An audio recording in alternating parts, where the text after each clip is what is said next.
சுரா கைட் 11ஆம் வகுப்பு பொதுத் தேர்வுக்கான புதிய பதிப்பு. அதிக மதிப்பெண் பெற சுரா கைட் அனைத்து புத்தக கடைகளிலும் கிடைக்கும். Also available on Amazon, Flipkart and surabooks.com. Cookery சேனலை பார்த்து யார் வேணாலும் சமையல் பண்ணலாம். ஆனா சுவையான சமையல் பண்றது எப்படி? நான் இதயம் நல்லெண்ணெயில சமையல் பண்றேன். ஆஹா ஓஹோன்னு பாராட்டுறாங்க. நீங்களும் இதயம் நல்லெண்ணெயில சமையல் பண்ணுங்க, பாராட்ட வாங்குங்க. தினம் தோறும் வாங்குவே இதயம் இதயம். வணக்கம். செய்தி சுருக்கம். கவர்னரை பகச்சா என்னாவது, கையை பிசைந்து நிற்கும் திமுக. ஒவ்வொரு ஆண்டும் சுதந்திர தின விழாவின் போது விடுதலை போராட்ட வீரர்கள், அரசியல் கட்சி தலைவர்களுக்கு கவர்னர் தேநீர் விருந்து வழங்குவது வழக்கம். அதன்படி பல்வேறு அரசியல் கட்சியினருக்கு தமிழக கவர்னர் ரவி தேநீர் விருந்துக்கு அழைப்பு விடுத்துள்ளார். ஆனால் விழாவை புறக்கணிப்பதாக திமுக கூட்டணி கட்சிகள் அறிவித்துள்ளன. தமிழக காங்கிரஸ் தலைவர் செல்வ பெருந்தகை அறிக்கையில், கவர்னர் பதவிக்காலம் முடிந்தும் அந்த பதவியில் தொடர்வது அரசமைப்புக்கு எதிரானது. அதனால் கவர்னர் அளிக்கும் தேநீர் விருந்தை புறக்கணிக்கிறோம் என கூறியுள்ளார். மார்க்சிஸ்ட் கம்யூனிஸ்ட் கட்சி மாநில செயலர் பாலகிருஷ்ணன், கூட்டாட்சியை, அரசியல் அமைப்பை மதிக்காத ஆணவ போக்கு கொண்டவர் ரவி. கவர்னர் பதவியில் நீடித்திருப்பதே இழுக்கு என்னும் நிலையில் அவரோடு தேநீர் விருந்து என்ற பேச்சுக்கே இடமில்லை என கூறியுள்ளார். விடுதலை சிறுத்தைகள் கட்சித் தலைவர் திருமாவளவன், கவர்னரின் தமிழக விரோத தொடர் நடவடிக்கைகளின் காரணமாக தேநீர் விருந்தை புறக்கணிக்கிறோம் என கூறியுள்ளார். இந்திய கம்யூனிஸ்ட் கட்சி மாநில செயலர் முத்தரசன், மதிமுக பொதுச் செயலர் வைகோவும் தேநீர் விருந்தை புறக்கணிப்பதாக அறிவித்துள்ளனர். ஆனால் திமுக நிலைப்பாட்டை இன்னும் அறிவிக்கவில்லை. கருணாநிதி உருவம் பொறித்த நாணயம் வெளியீட்டு விழா சென்னையில் வரும் 18ஆம் தேதி நடக்கிறது. பாதுகாப்புத்துறை அமைச்சர் ராஜ்நாத் சிங் பங்கேற்கிறார். அதனால் கவர்னர் தேநீர் விருந்தை திமுக புறக்கணிக்குமா என்ற கேள்வி எழுந்துள்ளது. இப்போது பெரிய அளவில் கவர்னரோடு மோதல் இல்லாத நிலையில் தேநீர் விருந்துக்கு செல்வதா புறக்கணிப்பதா என்ற இரட்டை நிலைப்பாட்டில் தவித்து வருகிறது திமுக. இவை கௌரவ சின்னங்கள் இல்லை, அரசுக்கு அவமானம். ஸ்டாலின். பாஜக மாநில தலைவர் அண்ணாமலை வெளியிட்டுள்ள அறிக்கையில் கூறியிருப்பதாவது: போதைப் பொருட்கள் கடத்தல் கும்பல் தலைவனும் திமுக பிரமுகருமான ஜாஃபர் சாதிக் போதைப் பொருட்கள் கடத்தியதற்காக மத்திய போதைப் பொருட்கள் கடத்தல் தடுப்பு பிரிவு கைது செய்தது. சர்வதேச அளவில் போதைப் பொருட்கள் கடத்தலில் ஈடுபட்டு அதன் வாயிலாக வருவாய் ஈட்டியதற்காக அவரது சகோதரரும் விசி நிர்வாகியுமான முகமது சலீம் தற்போது அமலாக்கத்துறையால் கைது செய்யப்பட்டுள்ளார். தங்கள் கட்சி தலைமையகத்திற்கு அடிக்கடி வருபவர்களை என்சிபி அடையாளம் காணும் வரை அவர்களை பற்றி திமுக அரசுக்கு தெரியாது. இவை கௌரவ சின்னங்கள் அல்ல, அரசுக்கு அவமானம் என்பதை முதல்வர் ஸ்டாலின் உணர வேண்டும் என அண்ணாமலை தெரிவித்துள்ளார். எந்த காலத்திலும் ஒரு தலித் முதலமைச்சர் ஆக முடியாது. உள் இடஒதுக்கீடு தொடர்பான சுப்ரீம் கோர்ட்டு தீர்ப்பை கண்டித்து சென்னையில் விடுதலை சிறுத்தைகள் கட்சித் தலைவர் திருமாவளவன் தலைமையில் கண்டன ஆர்ப்பாட்டம் நடந்தது.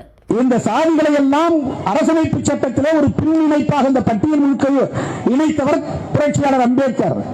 பிறகு அது பொருத்தமாக இல்லை என்று தெரிந்த பிறகுதான் அதற்கென்று ஆர்டிகிள் 341, ஆர்டிகிள் 342 என்ற 2 உறுப்புகளை இணைக்கிறார். 341 பட்டியல் சமூகத்தை பற்றியது, 342 பழங்குடியின மக்களை பற்றியது. இவர்களை பற்றி எந்த முடிவை நீ எடுத்தாலும் பாராளுமன்றத்திலே வந்து விவாதித்து பிரசிடென்ட் ஆஃப் இந்தியா, இந்திய குடியரசுத் தலைவர் ஒப்புதலோடு தான் முடிவெடுக்க வேண்டும் என்கிற முடிச்சு போட்டு வைக்கிறார். முளகுச்சி அங்க அடிச்சு கட்டி வச்சார். பிரசிடென்ட் ஆஃப் இந்தியா ஸ்டேட்ல வந்து எக்ஸெப்ஷனல் கேஸ். உத்தரப்பிரதேசத்தில் மாயாவதி முதலமைச்சரானது. எந்த சூழலிலும் எந்த காலத்திலும் ஒரு தலித் ஒரு மாநிலத்தின் முதலமைச்சராக முடியாது. இதை விவாதித்தால் ஏன் பாராளுமன்றத்தோடு இந்த அதிகாரம் இணைக்கப்பட்டிருக்கிறது என்பதை புரிந்து கொள்ள முடியும். இதை போய் மாநில அரசு கிட்ட நமக்கு திமுக அரசு மீது நம்பிக்கை இருக்கிறது சரி. ஆனால் திமுக அரசு என்பது நிலையானதல்ல, மாநில அரசு தான் நிலையானது. மாநில அரசுங்கிறது பர்பெச்சுவேட். கட்சிகள் வந்து வரும் போகும், அது வேறு. சமூக நீதியின் மீது நம்பிக்கை உள்ளவர்கள் வருவார்கள் போவார்கள், அது வேறு. மாநில அரசு எந்த சூழலிலும் ஒரு தலித்தை முதலமைச்சராக ஏற்றுக்கொள்ளுகிற நிலை இங்கே இல்லை, வர முடியாது. இந்தியாவிலேயே அதிகமான மக்கள் தொகை கொண்ட பட்டியல் சமூகம் பஞ்சாபில் தான் இருக்கிறது. மொத்த மக்கள் தொகை 32%. எஸ்சி எஸ்டி மட்டும் 32% உள்ள ஒரு சமூகம் தனித்து ஒரு அரசியல் சக்தியாக எழுச்சி பெற்றால் அவர்கள்தான் நிரந்தர முதலமைச்சராக இருக்க முடியும். ஏன்னா 30-33% இருந்தாலே ஆட்சிக்கு வந்துட முடியும். ஆனா அது 100 விழுக்காடு கன்சாலிடேட் ஆகணும். அது பிராக்டிகலா முடியாது. ஆனாலும் முன்கூட்டியே 1975 அந்த சமூகத்தை இரண்டாக கேட்டகரைசேஷன் என்கிற பெயரால் உடைத்து விட்டார்கள். ஆம்ஸ்ட்ராங் வழக்கில் கிளைமாக்ஸ், 1500 கேள்விகளை இறக்கும் போலீஸ். பகுஜன் சமாஜ் கட்சியின் தமிழக தலைவராக இருந்த ஆம்ஸ்ட்ராங் கொலை வழக்கில் ரவுடிகள், கூலிப்படையினர், வக்கீல்கள் என 24 பேர் கைதாகியுள்ளனர். 2 தினங்களுக்கு முன் வேலூர் சிறையில் ஆயுள் தண்டனை கைதியாக அடைக்கப்பட்டிருந்த சென்னை வியாசர்பாடியைச் சேர்ந்த ரவுடி நாகேந்திரன் கைது செய்யப்பட்டார். முன்னதாக இளைஞர் காங்கிரஸ் நிர்வாகியாக இருந்த நாகேந்திரன் மகன் அஸ்வத்தாமன் கைது செய்யப்பட்டார். இவர்கள் இருவரை மையமாக வைத்துதான் ஆம்ஸ்ட்ராங் கொலை நடந்துள்ளதாக கூறப்படுகிறது. இதனால் நாகேந்திரனை விசாரிக்க வேலூர் சிறை அதிகாரிகளிடம் தனிப்படை போலீசார் அனுமதி கேட்டுள்ளனர். இவரது மகன் அஸ்வத்தாமனை 7 நாள் காவலில் எடுத்து விசாரிக்க அனுமதிக்க வேண்டும் என சென்னை எழும்பூர் கோர்ட்டில் மனு தாக்கல் செய்தனர். கோர்ட்டில் ஆஜர்படுத்தப்பட்ட நிலையில் அஸ்வத்தாமனை 4 நாட்கள் காவலில் விசாரிக்க கோர்ட் அனுமதி தந்தது. அதேபோல அவரது தந்தை நாகேந்திரனையும் போலீசார் காவலில் எடுத்து விசாரிக்க உள்ளனர். இருவரிடமும் விசாரணை நடத்த 1500 கேள்விகளை தயார் செய்துள்ளனர். ஆம்ஸ்ட்ராங் கொலைக்கான சூத்திரதாரியே நாகேந்திரன் தான் என்கின்றனர் போலீசார். ரவுடிகள் சம்பவ செந்தில் சிசிங் ராஜாவை சிறையில் இருந்தபடியே இயக்கியுள்ளார். மொபைல் போன் ஆப் மூலம் தகவல்கள் பரிமாறப்பட்டுள்ளது. ஆம்ஸ்ட்ராங் எதற்காக கொல்லப்பட்டார் என்பது குறித்து தெளிவான முடிவுக்கு வர முடியாமல் தவிக்கிறோம்.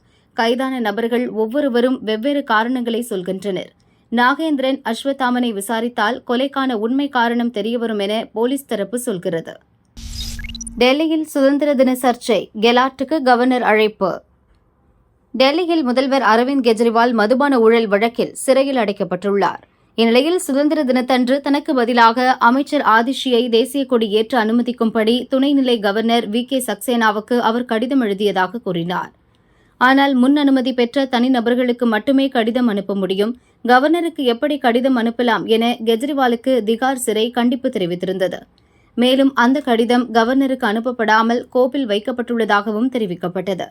கெஜ்ரிவாலின் கடிதம் வரவில்லை என்று துணைநிலை கவர்னரும் தெரிவித்திருந்தார். இந்நிலையில் டெல்லி உள்துறை அமைச்சர் கைலாஷ் கெலாட் சுதந்திர தினத்தன்று தேசிய கொடியை ஏற்றுவார் என துணைநிலை கவர்னர் அலுவலகம் நேற்று அறிவித்தது. அணிவகுப்பு உள்ளிட்டவற்றை டெல்லி போலீஸ் நடத்தும். அதனால் அதை கவனிக்கும் உள்துறை அமைச்சரே தேசிய கொடியை ஏற்ற முடியும் என அறிவிப்பில் தெரிவிக்கப்பட்டுள்ளது. 13 மாவட்டங்களில் கனமழை, வானிலை மையம் கணிப்பு. தமிழக பகுதிகளின் மேல் வளிமண்டல கீழடுக்கு சுழற்சி நிலவுகிறது. இதனால் தமிழகத்தில் ஒரு சில இடங்களிலும், புதுச்சேரி மற்றும் காரைக்கால் பகுதிகளிலும் இன்று இடி மின்னலுடன் கூடிய லேசானது முதல் மிதமான மழை பெய்யக்கூடும். கன்னியாகுமரி, தென்காசி, தேனி, திண்டுக்கல், திருப்பூர், நீலகிரி, ஈரோடு, தருமபுரி, கிருஷ்ணகிரி, சேலம், நாமக்கல், திருநெல்வேலி மற்றும் கோயம்புத்தூர் ஆகிய 13 மாவட்டங்களின் மலைப்பகுதிகளில் ஓரிரு இடங்களில் கனமழை பெய்ய வாய்ப்புள்ளது. நாளை நீலகிரி, கிருஷ்ணகிரி, தருமபுரி, சேலம், நாமக்கல், திருப்பத்தூர், வேலூர், ராணிப்பேட்டை, காஞ்சிபுரம், கோவையில் ஒரு சில இடங்களில் கனமழை பெய்ய வாய்ப்புள்ளது. தொடர்ந்து 18ஆம் தேதி வரை தமிழகத்தில் அநேக இடங்களிலும், புதுச்சேரி மற்றும் காரைக்கால் பகுதிகளில் இடி மின்னலுடன் கூடிய லேசானது முதல் மிதமான மழை பெய்யக்கூடும் என வானிலை ஆய்வு மையம் கணித்துள்ளது. சென்னை மற்றும் புறநகர் பகுதிகளில் அடுத்த 48 மணி நேரத்திற்கு வானம் மேகமூட்டத்துடன் காணப்படும். ஒரு சில இடங்களில் இடி மின்னலுடன் லேசானது முதல் மிதமான மழை பெய்ய வாய்ப்புள்ளதாகவும் தெரிவிக்கப்பட்டுள்ளது. SSLV D3 ராக்கெட் 16இல் பாய்கிறது.